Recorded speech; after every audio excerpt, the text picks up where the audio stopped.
we have Dr. Nicole Robins. Give it up for Nicole. Do I need the validation? Do I just worry Boom. about That's them? what it is. You need the validation. You know, you got to just love the journey and love where you're at, and not just live for the goal, but rather, live for the moment. So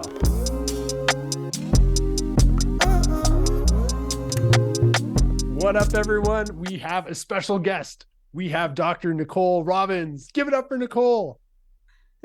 Dead silence. Yeah. What's up, Nicole? How you doing? I'm doing awesome, you guys. Nice to hang out with you. Man, if anyone is watching this, I don't know who's watching this, but if anyone's watching this through their Spotify, you can see Nicole's bright white smile. She's just got the biggest, beautiful smile, man. Yeah. And we absolutely love it. And we're happy to have you on the show, Nicole. Thank you so much. I'm very is it natural? No, it is not. Of course it's natural. Oh. Well, what kind of question is that, man? Come on. I feel like as a dentist, in any other context, it would be extremely rude to ask that. As a dentist, you can ask that, and that's not a problem. I have Unless it is a problem, then I apologize. No, please don't. I'm actually I try to find opportunities to get people to ask because I'm so proud of what I do and I have no shame around it. And I just want to kind of break down those walls for everybody. So ask away. I love it. So hey, tell us about your journey. When did you graduate? What have you been up to? Tell us. Start from the beginning.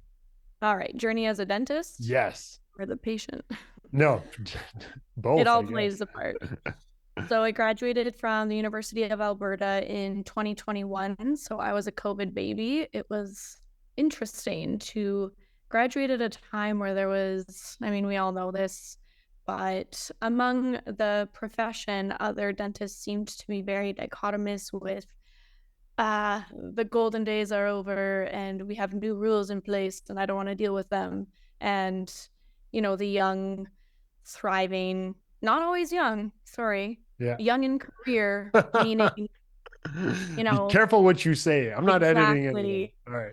Young in their career in the sense of willing to accommodate to change and excited to accommodate to change. So it was interesting graduating at that time for a couple reasons, that being one of them, and it really separating the views on how you want to practice dentistry. Yeah. So it was really easy for me to find an office because, well, I take that back. It wasn't easy. I drove to Calgary because I knew I wanted to be there almost every weekend. My last year of dental school, shadowing at tons of different clinics. Oh, really?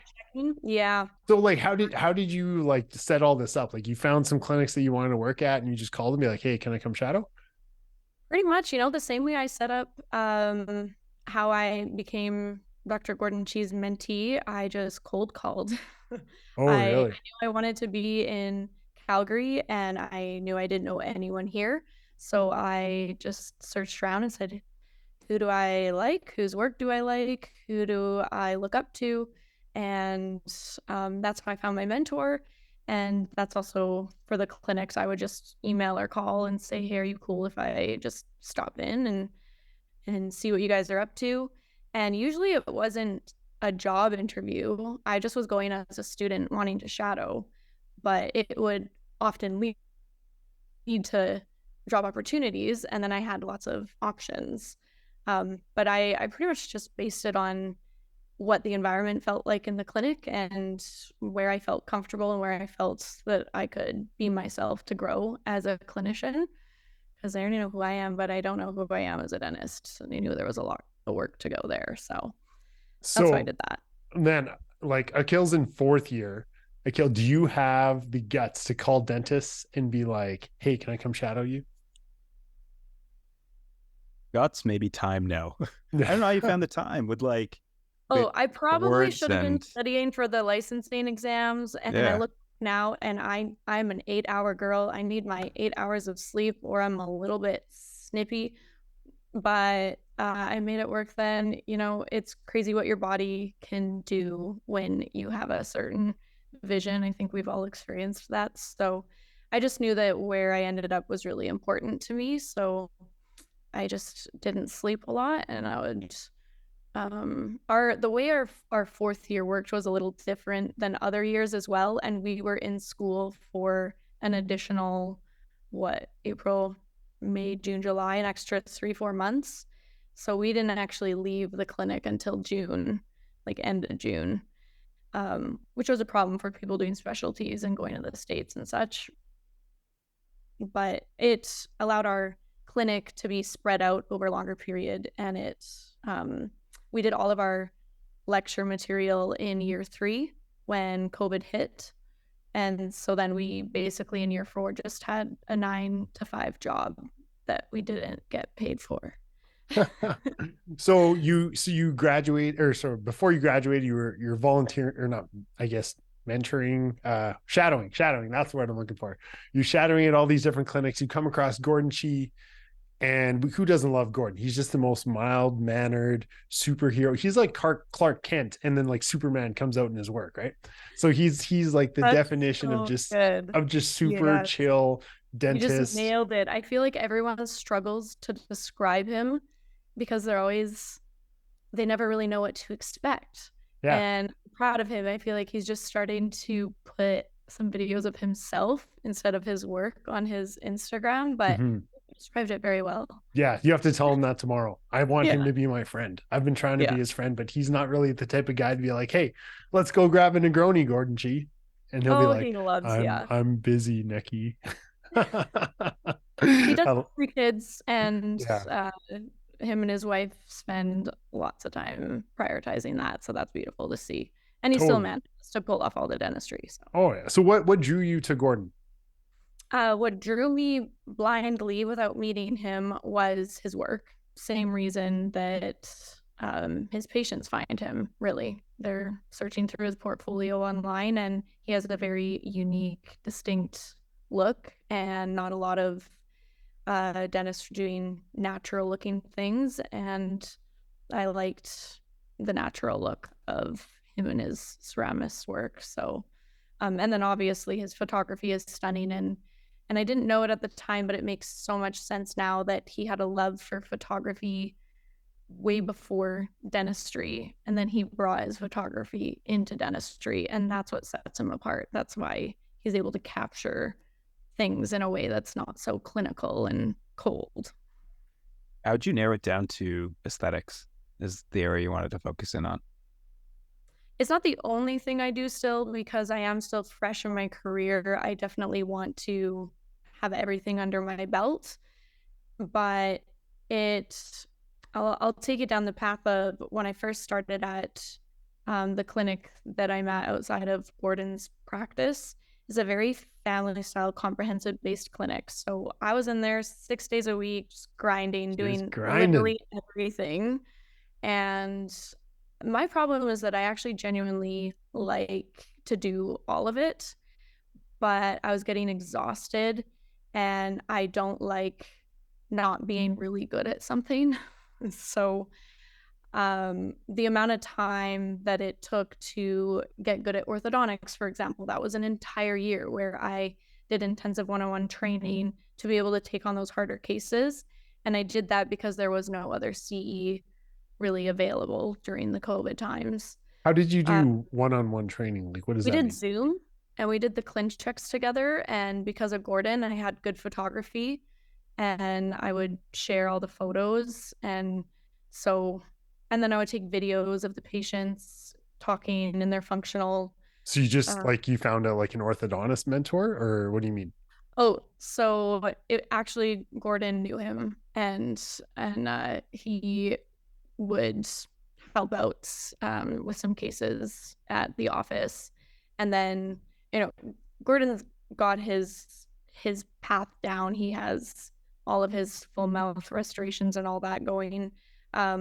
But I like to, so he doesn't need to delve into doing all the ortho himself, but I really liked the idea of actually learning it and doing it myself. So I just, it became a thing that instead of him just doing my cases, You wanted to do taught me how he was doing it. And then it just kind of became a thing. We just hit it off. I'd like to call him a friend, and we would talk about personal and career. And it was nice having another person that understood where I was at to talk about things. Yeah. So yeah, I'm like that dude for a kill. Like I like Would you You're call super would you lucky to call have me him, for your real. like your big brother? What do you want to call me? The Godfather? What do you think? God. All of the above. Is it all of the above? It's like the There's no opposite way way that he around. hasn't asked you this before you had to kill. You got to have some crazy response. Hey, Oh, Kill, can you help me with my taxes? Shut up, Necky. I call him every morning. I'm like, boxes or briefs? Which ones? Very Sorry, important. Nicole. We just, man, I just love seeing my homie. I don't get to see him enough. So we like to goof around. But anyway, sorry, Me Nicole. So too. so you found your orthodontist. You're loving orthodontics, and you're trying to incorporate that in your old practice. And are you bringing that to your new practice as well? Yeah, so I very long-winded of saying sorry. How I got into aesthetics was I started with ortho, and to finish off some cases, especially with adults, I did mostly adult orthodontics. They've been parafunctioning for years, and when you get their teeth where they need to be, you're seeing all of those years reveal themselves. And, the patients are expecting this perfect smile after Invisalign, and you're like, well, now we straightened everything out, and the human brain just loves to find problems. Yeah. So we fixed the obvious, and now the things that you never noticed, you notice, and they bug you. So we got to fix them. So I started doing a lot of composite bonding, and one thing led to the next. Everyone loved it, and word of mouth, I just it became very busy at my comprehensive family practice. I have my own little kind of aesthetic niche within that practice now, where I just am kind of starting to be known for doing that for people. And I'm also not shy to get to know my patients and find ways to help them be comfortable talking about their smile in a way that I feel most patients, they would just bite their tongue and be like, yep, nothing hurts, so I'm good to go. Yeah. In an exam, I like to spend a little bit more time with them, make them comfortable, become their friend. And at that point, you vibe check, make sure it's in a supportive way. And you just, are you happy with your smile? Do you like your smile?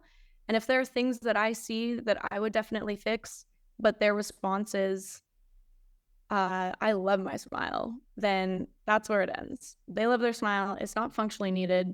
We leave it there. Or then there's the people who say, no one's ever asked me that. I've hated this for years. And then they just go off. And you're like, I can help you with that. So it's been a mixture of Invisalign post-treatment, as well as just getting to know the patients and allowing them to be comfortable to tell you what they don't like about their smile. So Nicole, I see like I love the way that you approach that. Akil and I, we were talking with someone else. That person shall remain nameless, and they made it like they take the opposite approach. They're like, man, you have your lower central incisor is rotated 3.5 degrees. How can you look in the mirror without Oh, without crying? Like, are you going to be able to eat? This is life or death. This is healthcare. And I'm like jaw dropped to the floor, being like yeah. closing Yeah. my mouth. And I'm like, Yeah. I You don't might agree. get the odd patient that subscribes to the fear tactic, but you'll also say goodbye to a lot of patients out your front No door. shit. And Yeah. in my opinion, like, we're not here to make people uncomfortable. I taught dance for many years throughout my undergrad science, and I was just living in this bubble of, happy, I love the dentist. And I overheard some of my students talking about how they have to go to the dentist tomorrow and how much they absolutely hated it. And they were going on about how negative it was. And I was shocked.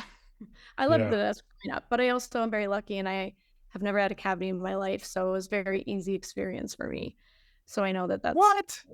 yes. You can't possibly be an empathetic dentist without having, local. How do You you know what? do that?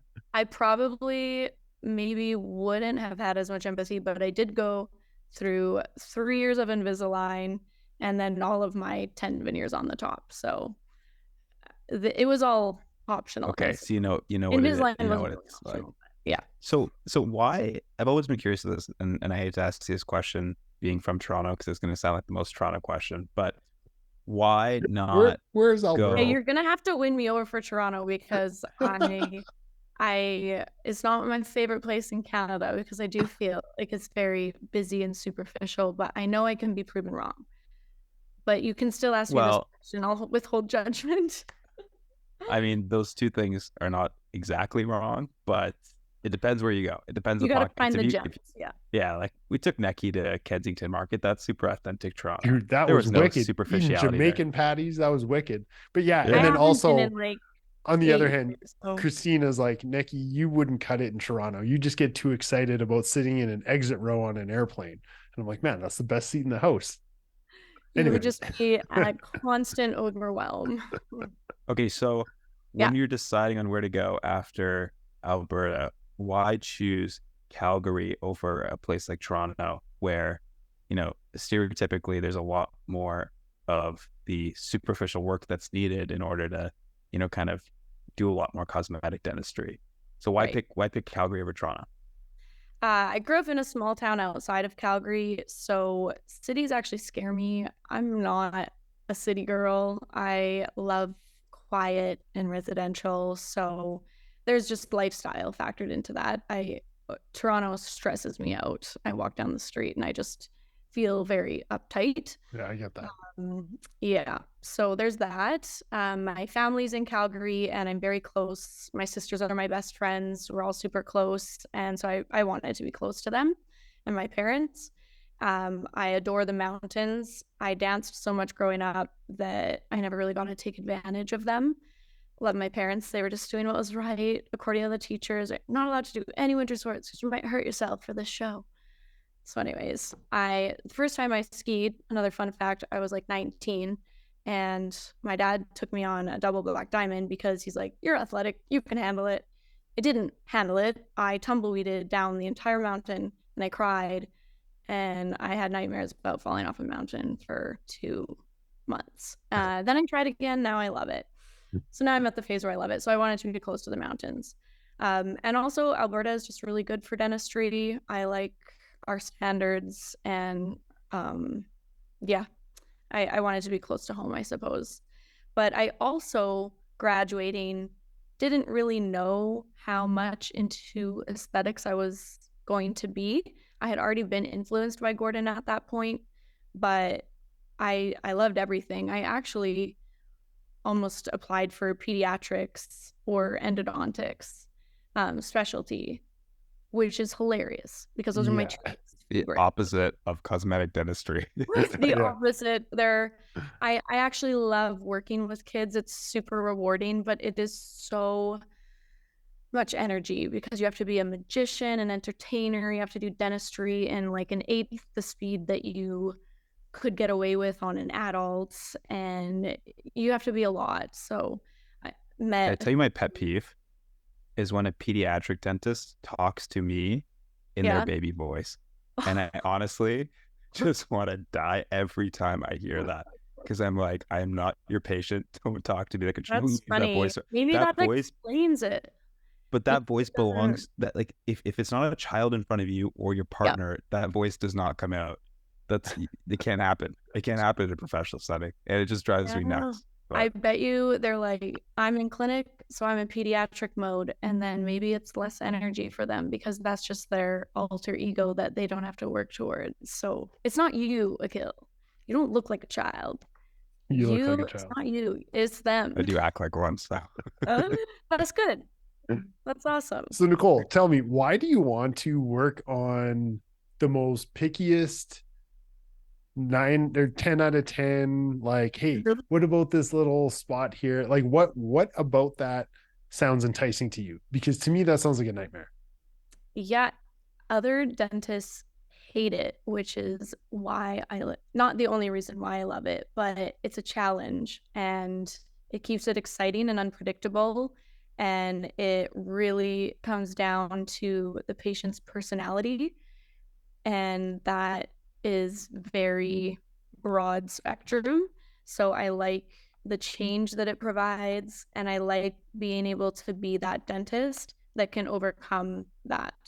And I've met a lot of interesting patients with unique demands, and I'm learning when to be more stern with them and just no, like you can say no, because at the end of the day, it's your work and your risk.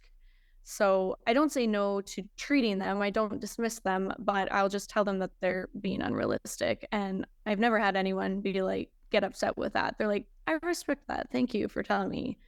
They don't say it just like that, but you know. So yeah, I find I become friends with them, and everything's a lot easier when everything can be a little bit more personal and played I don't, off. I And know, no, I'm not buying that because friends give people cell phone numbers. Then you're going to get a call they're at not real friends, 3 a.m. on but Saturday. Hey, parasite. I chipped my veneer or I chipped the corner of my tooth and it's an emergency. And I'm like, dude, that's not an emergency. Have you dealt with that shit I yet? I like to prep people, and I assume the worst in everyone. And so I tell them, if this happens, you know, I say I'm not Don't call God. me. I'm not God, but I can predict these things, and don't react this way like it's fine. Or but also I avoid those situations where people break things and freak out, because I have learned to know what is going to work and what isn't going to work. And um, I won't do anterior aesthetics if they don't have a healthy occlusion. It's just a no-go for me. They're either going through Invisalign to correct their bite, or they're waiting to save up for their implants to get that posterior support. So like I just have my personal rules.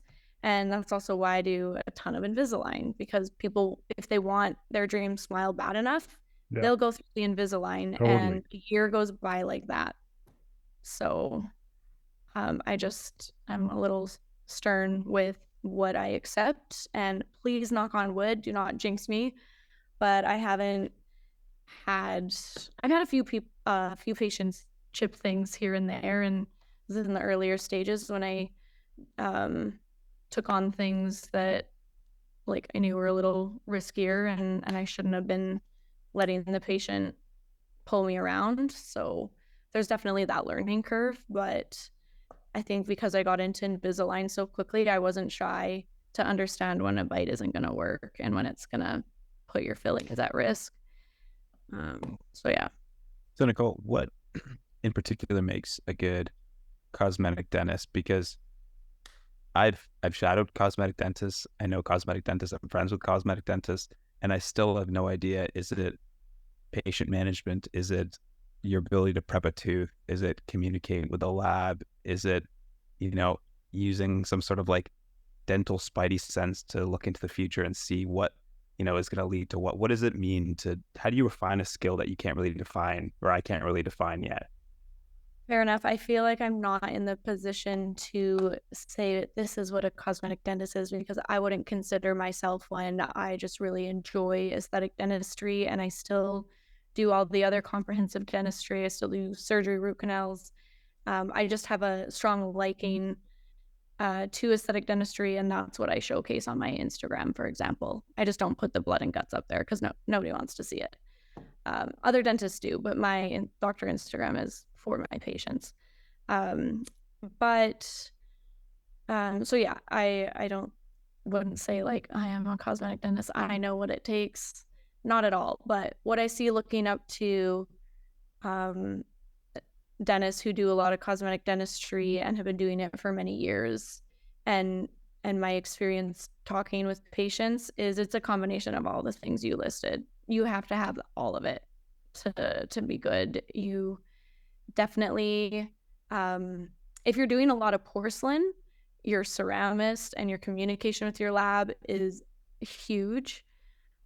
They're the ones doing all of the fine details that makes the tooth stand out. You have to be a good enough dentist to prep the tooth and give them the magic that they can work with. If you give them a crap prep that doesn't have proper reduction or proper bite or whatever, then you should expect crap back. But certain ceramics can work some pretty good magic. So there's that. Photography is huge, and that's also huge for case acceptance. When you show a patient what we see through our loops, they understand. You don't have to go through a whole conversation. You don't need to say anything. You just show them, and they want to do something about it. Personality, being able, like Nikki was saying, he doesn't want to deal with people being like, it's 90 degrees and I want it 91 degrees. Can you add a little bit there? It's having the patience to deal with that, and that's just a personality thing, I think. I don't know if a dentist could learn to not let that bother them. I'm pretty patient because I went through 3 years of Invisalign and my own smile design, and a long treatment. Yeah, it came in about 1.5 years, but you're doing it yourself, weren't you? I was not. Or only wearing the trays at night. I was a class 2. I should have had surgery, but I didn't want to take a year off to deal with that. So I'm still a little bit class 2, but I had orthodontists help with that, and it just wasn't the treatment wasn't going in the right direction. So then we reversed things for about 6 months and then restarted, basically. So I won't name any names, but yeah, it was a little bit of a slow start. I want names out there. Yeah. That's a gnarly surgery. Like I've looked into, not for myself, but I've looked into orthodontic surgery, and it is gnarly. You're drinking out of Nikki. You must have we saw it in school. Yeah. No, we definitely assisted one during school, and I was like, glad it ain't me. One of my close girlfriends went through a class 3, and she has a collage of her face over an entire year. So 12 pictures, and it's like this, then this, then this, and this, and it like slowly shrinks every month. But it is a long healing process, and I'm fresh into my career. I didn't want to take my first year I don't blame off. So it just, also I don't have TMJ symptoms, or as a student I didn't fully understand all of that, and still working towards understanding all of it, as we all have the quest to understand occlusion throughout our years of dentistry. What is that? What is that? Hey, Nicole, I want to know, you've graduated. Is this you said your 3rd year out or 4th year? Third. Yeah. So where is Nicole 13 years from now? What do you think? What's your goals? Yeah. I'm owning a dental practice that is niche aesthetic, but that's not all I do. But that is where I'm right now as a dentist, having a little bit of an identity crisis, because I'm going to let that one unfold on its own. So get back to me in a few years on that one. But I do really like aesthetic dentistry, but I also have a lot of enjoyment with, emergency walk-ins and doing the open drains and the extractions, getting people out of pain. Like, that's a whole rewarding thing in itself. So I have a hard time at the thought of giving it all up. But yeah, I'm owning a practice, ideally smaller, because I'd like my team to be really, tight and all on the same page. And you can do that with a bigger office, but I also want a family, and I'm really not business mindset orientated. I have to challenge myself to think about those things. I just want to get to know people. And as you can tell from this interview, I will talk to you for a million years. So I think keeping it small would make more sense for my personality. But yeah, I want a family. I want to practice. I want to be on the quest to find the balance and I almost started a charcuterie board company. Yeah. Now we're talking. And I also What does that really mean? Elaborate on that. You can't yeah. just drop, we just start a charcuterie board company and Yeah. then nothing else. Pretty much anything that is making things aesthetic, I'm drawn to. So I would not call myself a chef. I can cook, but I'm not a chef. But I can make food look pretty. Like, give me the most bland food, and I will find a way to make it look bomb. I just do that for fun. My poor boyfriend, he doesn't even ask. He knows to leave me like 10 minutes to just play with plating before we eat. So, yeah, I almost started a charcuterie board company because I would just start doing it for my own friend groups. And then everyone got married a few years ago. So I was doing it for everyone's bridal showers. And then I was getting a ton of messages. Can you do my charcuterie board for this event? And I really wanted to. And then I remembered that I'm a new dentist and that's a thing. And I don't actually have time to create a charcuterie board company on the side. So it's a dream not given up, but just delayed. I imagine myself when I'm retired doing that for fun. If they're still I cool. also want to learn how to decorate cakes. I don't know how to do that, but that's going to be in addition to it as well. That would be really fun. Take my hand skills to food, because who doesn't love food? So Nicole, I feel like we're learning about the just the icing of Nicole. I want to know what keeps you up at night. What about this job scares you? What do you have troubles with? In my first year, it was the classic, everything scares you. You're constantly worried about everything you did. I expect perfection. So I called my patients a lot, actually. I would do just a simple filling on them, and I wanted to know how their experience was and if their tooth hurt. Okay, so let's dive into this, because Nicole, I have the exact same problem. Why do you think you're calling your patients? Do I need the validation? Do I just boom? That's what it is. You need the validation. It's not that, let's be honest, you do care about them, but you need the validation to know that you are a good dentist. And when I'm having a shit day, what is the first thing I do subconsciously? I'm going to call my patients from yesterday. I need the validation of them saying, Neki, I'm not even in pain. You're a miracle worker. And then it's like, okay, all is calm. You know what I mean? Yeah, because you're only going to hear from the people who have a problem. So they'll let you know. That's right. Imagine you call the one dentist who just has a massive abscess. Their terrible day just turns so much worse. Screw you, Jamal. You only call the canine extraction. No, I feel like I'm just getting to the point in my career where I'm having all of these massive realizations of, what was I worried about? And there's such a huge part to this career that you have to be so solid as a human to do well in this career and to not let it drown you and to continue to challenge yourself. You have to be so solid and not afraid of a lot of things. So yeah, it's been a great form of therapy. A great form of self-discovery. What sort of, because you're sort of in a different cohort, because you're graduated, Neki's graduated and established, I'm still in school.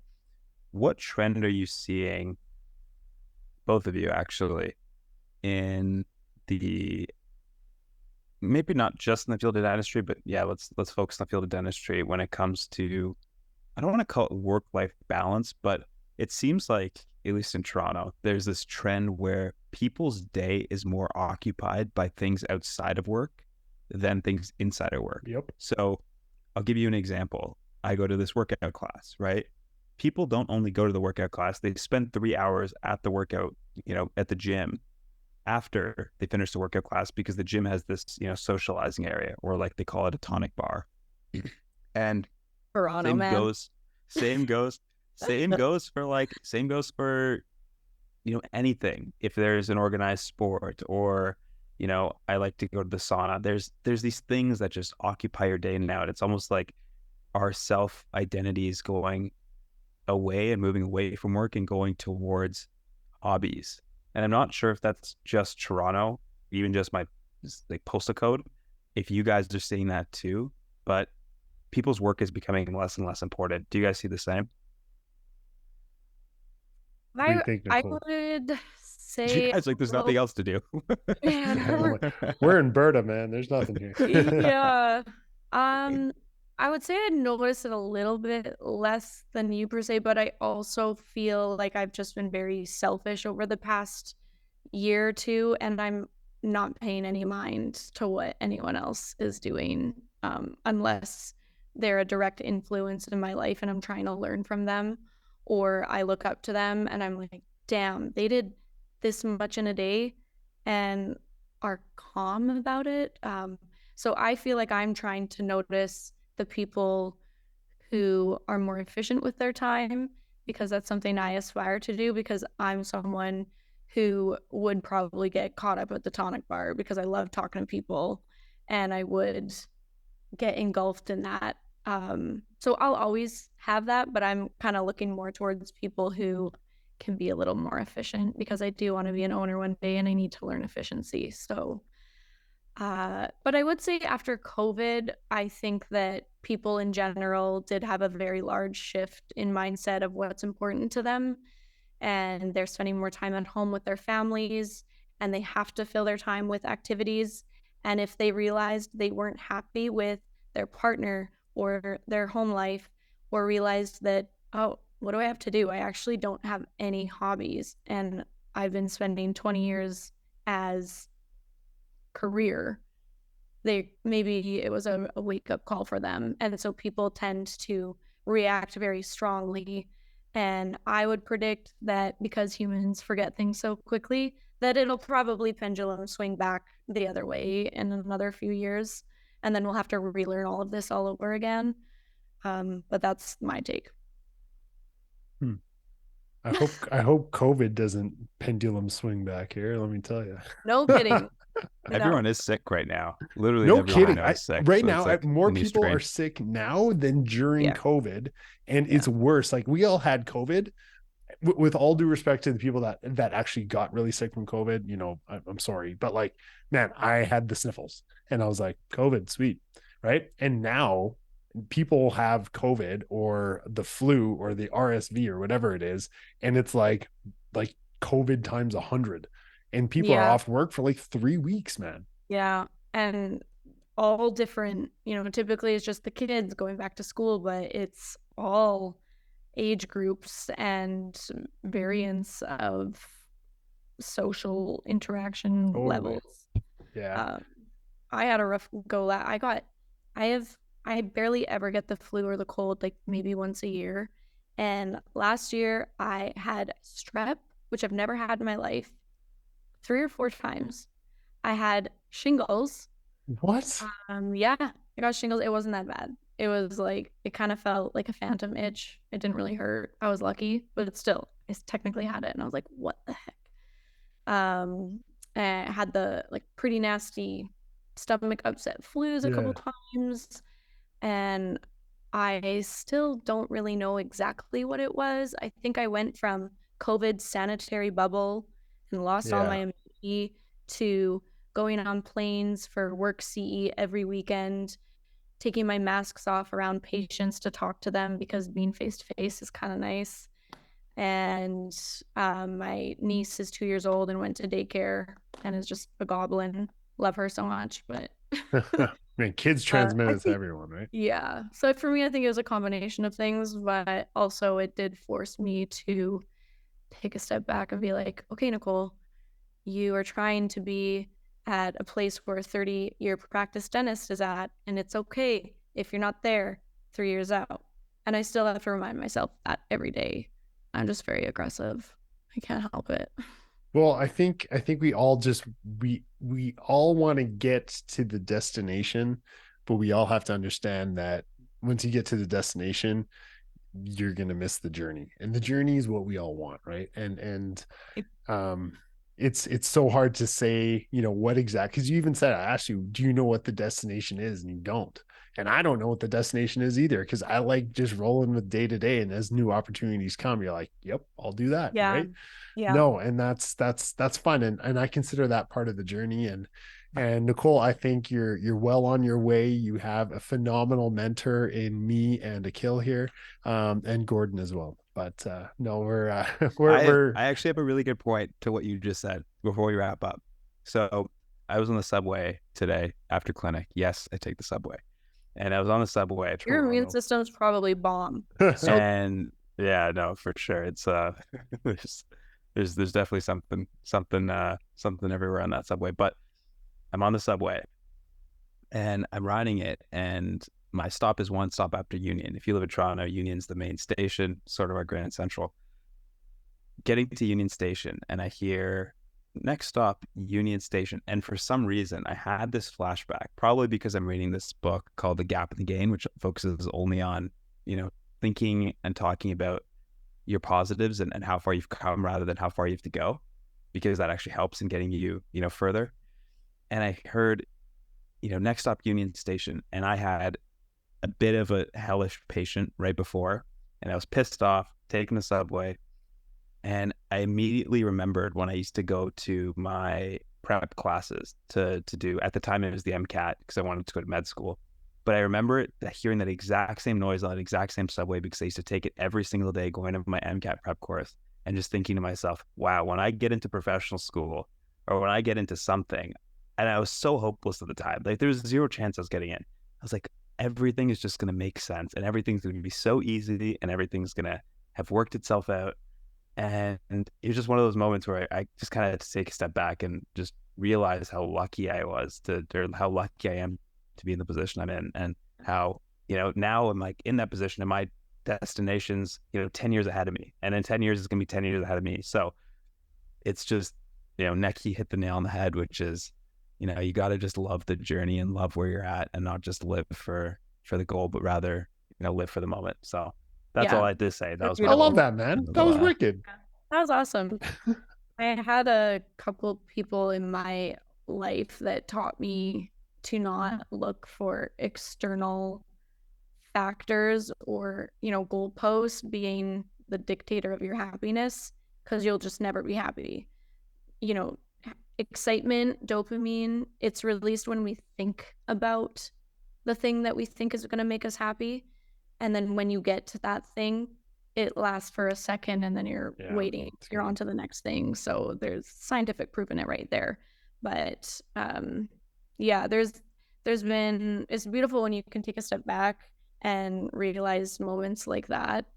Like, holy crap, this is where I'm at. And that's really awesome. So, but also, I almost missed my stop. So I was just so deep in thought. Epiphany. I almost missed where I was supposed to go. Yeah. Going I want to hear Neki's answer to the career shift. I feel like we glazed over that. The career shift. What were we talking about? People deprioritizing. Yeah. Oh man, I'm with you, Nicole. I'm in my own bubble. I don't care. I don't watch other people. I don't give a shit about how. Man, I don't. Oh my God, man. it's so prevalent in Toronto. Exactly, in Toronto, man. We don't have that shit out Canada. here. Dude, we don't have any of that stuff out here. There's no tonic bar here. There's no, there's like a gym, but I don't know anyone going there to hang out, man. Like, it's such a different mentality in Toronto than it is in Calgary, than it is in, especially Lloydminster, really. Man. We have none of that, man. Like, I can't even imagine going anywhere being like, hey, I'm just gonna come here and hang out. Nope. Yeah, that's a total East versus West thing, I think, for sure. Nah. But isn't your perception of Toronto people who just work, go? I think now it's flipped, where people in the city are the ones that are laid back. I was talking to like an investment banker sitting in the sauna for 2 hours the other day, and that's usually impressive. These guys work till 9 p.m. It's it's crazy how little people are working now and how much they're prioritizing their personal life. It's Did you just hear yourself? Sitting in the sauna. I love the sauna. I was talking to an investment banker in the sauna for 2 hours. I'm like, dude, I could use 2 hours. Yeah. Maybe we need to take something from this. Nicole, we're moving to Toronto. Yeah. Hey, you guys got to come to Toronto. I'll take you to my sauna. You'll see what I'm talking about. Yes. Yeah. You'll see what I'm talking about. You'll bring it back to Alberta. it'll be a good thing. We can start a movement here. I think I could You know, still learn some more patience, so maybe I could force myself to sit in a sauna for 2 hours. But yeah, it's you were asking about journey and stuff too, and it's funny because when I graduated, I was like, I need to own yesterday, Yeah. and I'm ready, and let's do this. And the more I practice and the more CA I take, the more I realize that it's so important to learn so much more than dentistry so that when you'll know when you're ready and you'll know for any next step in any career. And I am very grateful to learn patience, and in learning patience you start to enjoy the journey. So that's a huge takeaway for people who are always rushing to the next goalpost, because I feel like we all tend to do it, but just trying to find something that slows you down, and then realizing later, you may not realize it in the moment, but you could reflect later and realize how much of a positive impact it was for you to force yourself to slow down, because it actually expedited you. Huh. Nicole, that's wise words. I like that. Nick, and I'm just rephrasing what you guys are yeah, saying. You're no. the Hey, Kayla, you really made me think there because like I still remember studying. Nicole, where'd you do your undergrad? U of A or U of C? Calgary and then Edmonton for dental school, which I So, actually loved because nobody could bug me. I had no social oh, in Edmonton. agenda. It was awesome. I went to U of C as well for undergrad, and is when I went there, probably 15 years before you. Did you study in the library basement, like in the? I locked myself in the labs, and the first couple of years I still lived at my parents' house, and there was construction on Glenmore on the way out to our town. And so I'd sit in the car for 3 hours in traffic, or I would just stay in the lab. So I Hmm. was hardcore. I wanted a 4.0 because I knew I wanted to get into dental right when I went back into university, because I took a year off to dance because I thought I wanted to be a professional dancer, and I hated it. Oh, really? I love dance. I try and dance all the time, but making it my bread and butter was not for me. I'm way too type A for that. As a professional dancer, you never know when your next gig is. And if you do, it's only for the next foreseeable 6 months if you're lucky. And you got to be cool with like partying all the time. I don't like to do that. So, Oh man, you screw know, I'm screw over here. dentistry. It's all Yeah. just like. Would you mean like? What do you mean like professional dancer for like Rihanna or like? Yeah, so one of my girlfriends I grew up dancing with, she was Beyonce's backup dancer. She went Really? on tour with Christina Aguilera. She's done amazing, but she had to work her ass off. She was in the States for like 10 years, working her way up, meeting people, and how she got, I feel like, I don't know, I'm revealing an industry secret. How No, she no got one her listens. Christina Aguilera gig was by being willing to like have a good time with Christina Aguilera that night. And she like leans over to her agent, is like, I like that girl. She's chill. I could hang out with her on tour. Let's hire her. And Really? they still have the auditions for the PR side of things, but they already know who they're casting. Yeah. That's how you get gigs. You just Pretty party with much. them. Yeah. So go if you want a career change, you're pretty cool. You guys are pretty cool dudes. You could probably make it. Why do I you just think need I to learn asked how to Gordon to go drinking? I just want to be his friend. That's just, and I didn't make the cut, man. See, this is exactly what we're talking about, Nicole. You got to be cool I enough. highly doubt you didn't make the cut. You just got to come to Calgary. Man, I forgot to go back to my story. Library basements, and then we got sidetracked. The worst. I'm Yeah, so sorry. no. Library basement. That's where I studied all the time. But it reminded me of Union Station. Akil. That's all I wanted to say. That was like my The place. Every time I walk down those stairs, I'm like, this is just the beginning of something, and this sucks right now, but it's gonna be something awesome tomorrow, right? And just Go just back. it's Always just the had that grind. foresight. I know. Go They back. destroyed it. They like renovated all, so you can't even go back there. Did you? Nostalgia is such a powerful emotion. Like truly, it can just the smell, just the feel, that just to see something, and especially it works if you go into schools because they never change because they don't have the money to do anything. So like if you just can immerse yourself in it, it just gives you that amazing perspective of like what time can do, and also how much time had flown by. I think when I was riding that subway, that would have been probably 6 or 7 years ago now. Yeah. And I'm like, I still remember the sound the automatic train lady sounded like when I was going to an MCAT course. Like, it's incredible, the power of nostalgia. It's really, really cool. That's awesome. I love it. I love it. I just love you too, man. What a great episode. Nicole, where can we find you? You can find me hiding in my basement. I'm just kidding. I have my doctor Instagram page. I love to connect with other dentists on there. Instagram's been awesome to meet other dentists and to motivate and to just help. There's not many days where I feel down. I honestly love my career so much, so I'm very, very grateful for that. But it's inspiring. So anyways, it's for the dentists, but I like to connect with other, it's for the patients, but I like to connect with other dentists on there. So if you feel like you want to... What's your handle? It's Dr. Nicole Robins, Dr.Nicole_Robins. Robins with 1 B, ROBINS, like the bird. Not the ice cream. I love it. All right, everyone, have a good week.